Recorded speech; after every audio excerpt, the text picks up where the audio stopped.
يَسِّرْكُمْ فَأَنذِرْ وَرَبَّكَ فَكَبِّرْ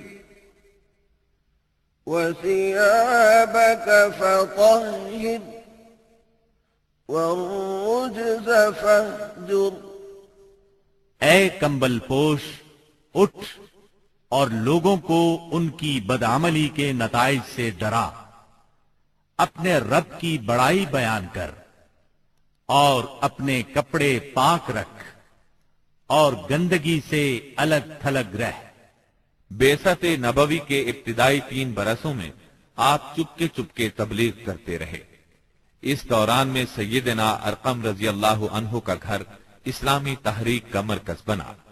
یہ گھر کوہ صفا کے دامن میں واقع تھا۔ نمازیں گھروں کے اندر اور پہاڑوں کی گھاٹیوں میں پڑھی جاتی رہیں۔ اس تبلیغ کے ذریعے سے چراغ جلتا رہا۔ آپ نے سب سے پہلے ان لوگوں کو تبلیغ فرمائی جن کے آپ کے ساتھ تعلقات تھے۔ آپ کو اپنے ان قریبی ساتھیوں کی طرف سے مایوسی کا سامنا نہیں کرنا پڑا۔ عورتوں میں آپ کی زوجہ سیدہ خدیجہ رضی اللہ عنہا، غلاموں میں زید بن حارثہ رضی اللہ عنہ، مردوں میں سیدنا ابو بکر صدیق رضی اللہ عنہ اور لڑکوں میں سیدنا علی رضی اللہ عنہ نے سب سے پہلے اسلام قبول کیا۔ خفیہ دعوت و تبلیغ کا یہ سلسلہ قریباً 3 سال تک جاری رہا۔ اس عرصے میں جن حضرات نے اسلام قبول کیا ان کے نام یہ ہیں: بلال بن رباح، عثمان بن عفان، زبیر بن عوام، عبد الرحمن بن عوف، طلحہ بن عبید اللہ، سعد بن ابی وقاص، عمرو بن انبسہ، خالد بن سعد بن عاص، عمار بن یاسر، خباب بن ارد، ابو عبیدہ بن جراح، سعید بن زید، جعفر بن ابی طالب، عبداللہ بن مسعود، ابو سلمہ، عثمان بن مظعون، صہیب رومی اور ارقم رضی اللہ عنہم۔ مجموعی طور پر قریباً 40 افراد نے اسلام قبول کیا۔ ان حضرات کو السابقون الاولون کہا گیا۔ اس خاموش تبلیغ کے نتیجے میں 40 افراد نے اسلام قبول کیا۔ اس طرح اسلام کی بنیاد مضبوط ہو گئی۔ تب اللہ کا حکم آیا: اے کمبل لپیٹ کر لیٹنے والے، اٹھو اور خبردار کرو، اپنے رب کی بڑائی کا اعلان کرو۔ یہ سورہ مدثر کی پہلی 2 آیات کا ترجمہ ہے۔ ان میں نبی صلی اللہ علیہ وسلم کو اس عظیم اور جلیل کام کے لیے اٹھنے اور نیند کی چادر پوشی اور بستر کی گرمی سے نکل کر جہاد، کوشش اور مشقت کے میدان میں آنے کے لیے کہا گیا۔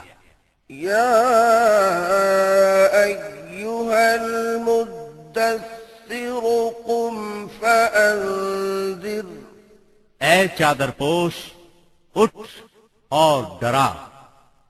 گویا کہا جا رہا ہے جسے اپنے لیے جینا ہے وہ تو راحت کی زندگی گزار سکتا ہے، لیکن آپ جو اس زبردست بوجھ کو اٹھا رہے ہیں تو آپ کو نیند سے کیا تعلق، آپ کو راحت سے کیا سروکار، آپ کو گرم بستر سے کیا مطلب، پرسکون زندگی سے کیا نسبت، راحت بخش ساز و سامان سے کیا واسطہ۔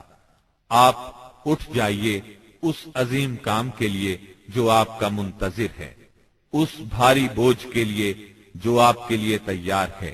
اٹھ جائیے، جد و جہد اور مشقت کے لیے، تکان اور محنت کے لیے اٹھ جائیے کہ اب نیند اور راحت کا وقت گزر چکا۔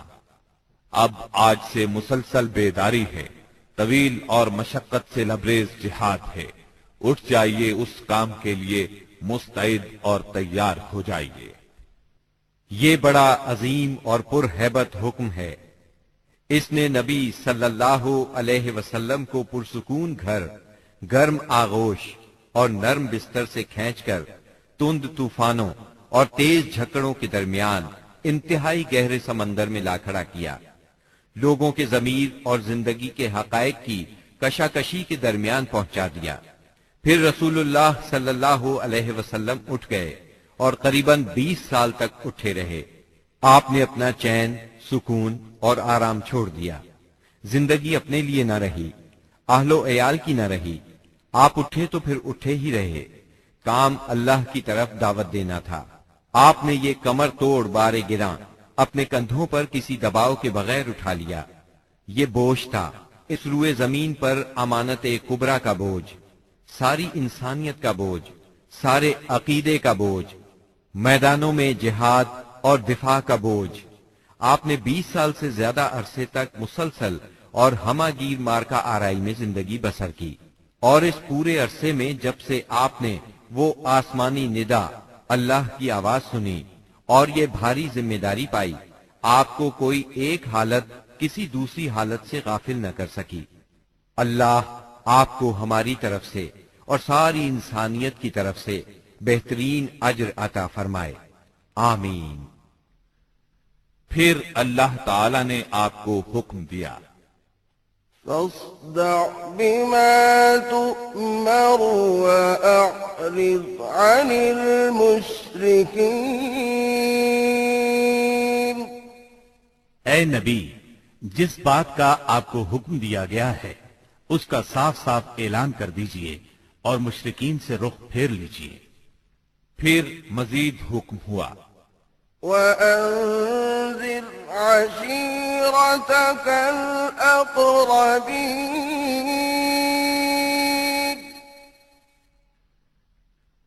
واخفض جناحك لمن اتبعك من المؤمنين۔ اور سب سے پہلے اپنے قریبی رشتہ داروں کو کفر اور شرک سے ڈرائیے، اور جو ایمان لے آئے اور آپ کی پیروی کرے اس کے ساتھ نرمی اور شفقت کا معاملہ فرمائیے۔ جب آپ کو عام دعوت دینے کا حکم دیا گیا اور یہ ہدایت نازل ہوئی کہ آپ اپنے قریب ترین عزیزوں کو سب سے پہلے اللہ کے عذاب سے ڈرائیں، تو آپ نے صبح سویرے کوہ صفا پر چڑھ کر بلند آواز سے پکارا، یا صباحا۔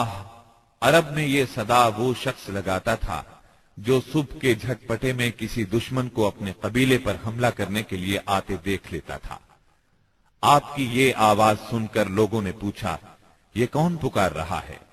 بتایا گیا، یہ محمد کی آواز ہے۔ اس پر قریش کے تمام خاندانوں کے لوگ آپ کی طرف دوڑ پڑے۔ جو خود آ سکتا تھا وہ خود آیا، جو نہیں آ سکتا تھا اس نے اپنی طرف سے کسی کو بھیج دیا۔ جب سب لوگ جمع ہو گئے تو آپ نے قریش کے ایک ایک خاندان کا نام لے لے کر پکارا، اے بنی ہاشم، اے بنی عبد المطلب، اے بنی فہر، اگر میں تمہیں یہ بتاؤں کہ اس پہاڑ کے پیچھے ایک لشکر تم پر حملہ کرنے کے لیے تیار ہے تو کیا تم میری بات کو سچ مانو گے؟ کیونکہ میں ایسی جگہ کھڑا ہوں جہاں سے میں ادھر بھی دیکھ رہا ہوں اور ادھر بھی۔ سب نے یک زبان ہو کر کہا، ہم آپ کی بات فوراً مان لیں گے، ہم نے کبھی آپ کو جھوٹا نہیں پایا، ہم نے ہمیشہ آپ کو سچا ہی پایا ہے۔ تب آپ نے فرمایا، میں تمہیں ایک سخت عذاب سے پہلے خبردار کرنے کے لیے بھیجا گیا ہوں۔ آپ کا چچا ابو لہب بھی اس مجمع میں موجود تھا۔ وہ آپ کا خطاب سن کر سخت برہم ہوا، کہنے لگا، ستیہ ناس جائے تیرا، کیا اس لیے تو نے ہمیں جمع کیا ہے؟ ایک روایت میں یہ بھی ہے کہ اس نے پتھر اٹھایا تاکہ آپ کو کھینچ مارے۔ اس طرح مکے میں اعلانیہ تبلیغ کی ابتدا ہوئی، لوگ مسلمان ہونے لگے۔ مسلمان ہونے والوں میں زیادہ تر نوجوان لوگ تھے۔ اس طرح ان کے بڑوں کو بہت دکھ ہوا کہ ہماری اجازت اور مرضی کے بغیر یہ کیوں پرانے قومی دین سے پھر گئے۔ ان لوگوں نے اپنے نو عمر رشتہ داروں کو طرح طرح سے اذیتیں دی، مارا پیٹا، بیڑیاں لگا کر قید کیا، چھت کے بغیر کمروں میں بند کیا، تپتی ریت پر ننگے بدن لٹایا، مگر یہ تمام اذیتیں بے اثر رہیں۔ ان لوگوں میں آزاد مرد اور عورتیں بھی تھیں، لونڈی اور غلام بھی تھے۔ لونڈیوں اور غلاموں کو ان کے آقاؤں نے شدید تکالیف پہنچائیں۔ اسی طرح موالی بھی تھے، یعنی غیر قبیلوں کے عرب، جو اہل مکہ میں کسی ایک کے ساتھ کسی معاہدے کے ذریعے سے موالی بن گئے تھے، مطلب یہ کہ ان کے حلیف بن گئے تھے۔ ان میں سے ایک سیدنا عمار بن یاسر رضی اللہ عنہ کا خاندان بھی تھا۔ ان کے خاندان کو خاص طور پر ظلم کا نشانہ بنایا گیا۔ سیدنا یاسر رضی اللہ عنہ پر اتنا ظلم ڈھایا گیا کہ وہ شہید ہو گئے۔ سیدہ سمیہ رضی اللہ عنہا جو سیدنا عمار کی والدہ تھی، انہیں ابو جہل نے نیزہ مار کر شہید کر دیا۔ یہ اسلام میں پہلی شہید